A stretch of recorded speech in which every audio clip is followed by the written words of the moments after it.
On this day in 1886, Coca-Cola was invented. It is probably one of the most iconic brands in the world and synonymous with poor health choices, so you may be surprised to hear that it was originally invented by a pharmacist. You heard me. This is the sad and strange history of Coca-Cola. So, Dr. John Pemberton was a pharmacist living in Atlanta, Georgia. He had fought for the Confederates in the Civil War and sustained a chest injury that led to a morphine addiction. And he obviously didn't love that, so he started trying to find ways to help with his chronic pain, but also lose his addiction. Now, there was this French wine called Vin Mariani that had been invented in the 1860s on Corsica. It was made with Bordeaux wine and it had got coca leaves in it, and it was sold as a tonic wine that would make you feel better and just give you a little boost, and in fact, it was considered to be the drink of athletes due to its energising properties.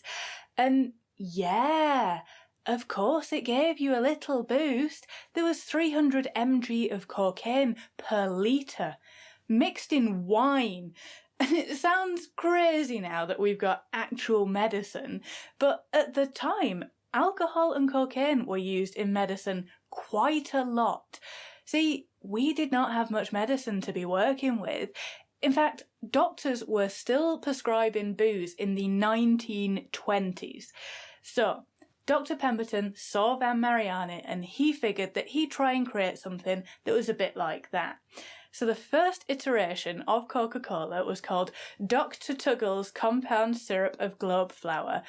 It sounds rude, and honestly, I wish that he'd kept the name, but alas, it was a bit of a mouthful.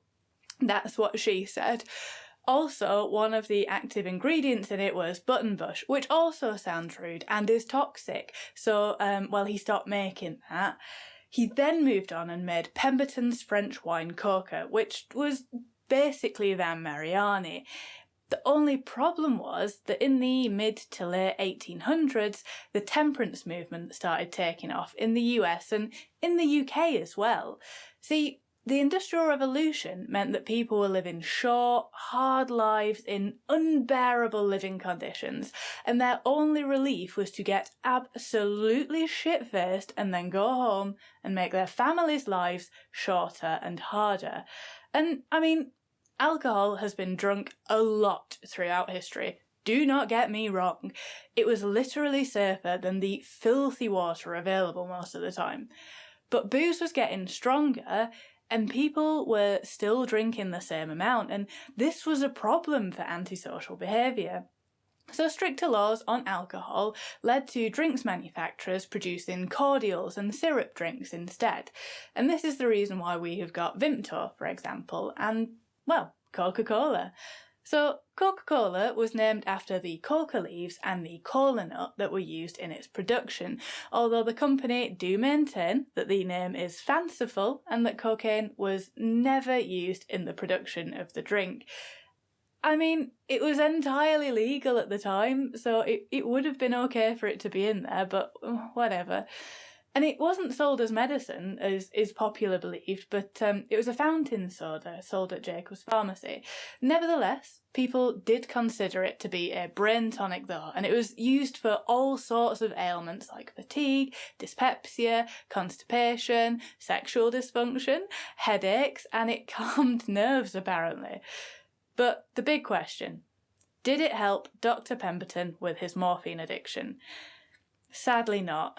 Not long after inventing the drink, he became unwell with stomach cancer and he nearly went bankrupt. He had to sell the formula for the equivalent of $9,300 in today's money, and he got a feeling that the drink would become popular nationally, so he tried to keep a portion of the rights for his son, but his son just wanted the money instead, so they sold it all. Dr. Pemberton never lived to see his drink become the giant that it is today. He died at the age of 57 in August 1888, not even 2 years after inventing the drink, so hold on to your stuff, guys. Don't sell early, oh my days. Thank you so much for watching. Why not subscribe? And I'll see you tomorrow.